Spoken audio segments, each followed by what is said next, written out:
Eh, ça va? Je vous vois un peu inquiet. Eh bien, la vérité est que je ne vais pas bien. Mon père a été licencié et il a du mal à trouver quoi que ce soit. Parce qu'il demande soit des certificats, soit des diplômes qu'ils n'ont pas. Il sait faire son métier, mais il n'a aucun document qui prouve ce qu'il sait faire. Je comprends, mais vous savez que cela a une solution. Connaissez-vous l'application Accredita? Non? Eh bien, Accredita est un processus pour obtenir une accréditation officielle qui reconnaît les compétences que vous avez acquises grâce à votre expérience de travail ou à des cours non formels. Ce processus se compose de 4 parties. La première, l'introduction d'une demande. Le second, des conseils personnalisés. La troisième, l'évaluation par une commission. Et enfin, l'accréditation et l'enregistrement des compétences. Oui, mais tout ce processus vous prendra sûrement au moins 1 an. Non, il a une durée maximale de 6 mois. Mais combien cela va-t-il vous coûter? C'est la meilleure chose parce que c'est gratuit. Ah bien. Et de quoi avez-vous besoin pour redémarrer l'application? Eh bien, pour commencer l'application, vous devez accéder à l'application Accredita de la Renta de Galicia.fr. Voilà. Pour cela, il est nécessaire que vous disposiez du CHAV 365, d'une pièce d'identité électronique ou d'un certificat numérique. Il est également conseillé de disposer de documents tels qu'un rapport de vie professionnelle, des certificats prouvant votre formation, une copie du contrat de travail ou des attestations de l'entreprise dans laquelle vous acquérez l'expérience professionnelle. Et comment puis-je savoir dans quel centre je peux être accrédité? C'est facile. Sur le site web d'Accredita, il existe une section spécifique de centres qui offre ce type de processus. Je ne sais pas. Je pense que c'est un peu déroutant. Oui, mais certains étudiants de l'Université de Santiago ont réalisé un magnifique tutoriel où ils expliquent comment préparer cette application. Ah, jetons un coup d'œil. Allons-y. Données d'application. Une fois que vous avez accédé au système, vous devez créer une nouvelle application et entrer les données requises. Dans la section dédiée aux données de l'application, vous remplirez tous les champs obligatoires. Il est important que chacune des sections de l'application soit enregistrée. L'une des informations demandées est le numéro d'affiliation à la sécurité sociale. Si vous n'en avez pas, vous devez préciser la raison. Par exemple, être un réfugié. En ce qui concerne la situation d'emploi, vous devez indiquer votre situation actuelle et la durée de celle-ci.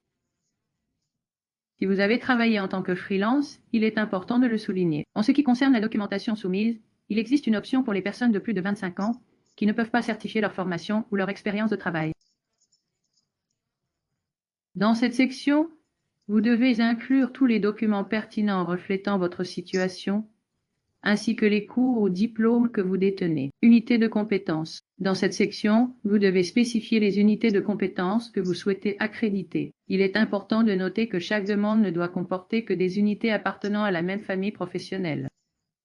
Pour l'accréditation de compétences de différentes familles professionnelles, il est possible de soumettre plusieurs demandes simultanément. Une fois la famille professionnelle sélectionnée, il faut choisir la qualification correspondante qui sera associée à certaines unités de compétences. En fonction de vos réponses, il vous sera indiqué quelles unités de compétences vous pouvez accréditer et quels modules de cycle de formation. Certificat ou qualification professionnelle, vous pourriez valider si vous réussissez la procédure d'accréditation des compétences. Formation. Dans la section correspondant à la formation, il est nécessaire d'inclure toutes les données et informations demandées en veillant à respecter le minimum de 300 heures de formation établie.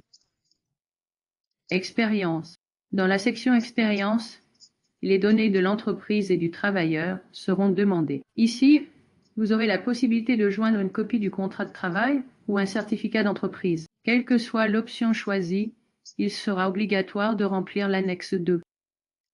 Parcours professionnel et de formation. Cette section n'est pas indispensable pour la soumission de la candidature, mais il est recommandé de la faire pour obtenir le CV au format Europass.1. Si vous souhaitez le couvrir, vous devez fournir toutes les informations relatives aux modules et qualifications académiques, ainsi qu'au permis de conduire, au certificat de langue, au certificat de professionnalisme, aux cartes professionnelles et à d'autres aspects liés aux compétences communicatives, organisationnelles, de gestion numérique et personnelle. En ce qui concerne les compétences en communication, ils doivent mentionner toutes les langues qu'ils maîtrisent. Dans la section sur les compétences organisationnelles, vous pouvez rendre compte de votre participation au processus organisationnel dans les entreprises. Et en termes de compétences digitales, ils pourront mettre en avant leur capacité à utiliser des programmes spécifiques comme Excel. Curriculum vitae. Une fois tous les champs nécessaires remplis, vous pourrez accéder à l'onglet CV et utiliser l'option d'impression pour obtenir un document organisé avec toutes les informations incluses dans l'application. Fermez et soumettez la demande. Enfin, vous procéderez à la clôture et à la soumission de la demande d'accréditation. Il est très important de fermer afin que l'ensemble du processus soit enregistré.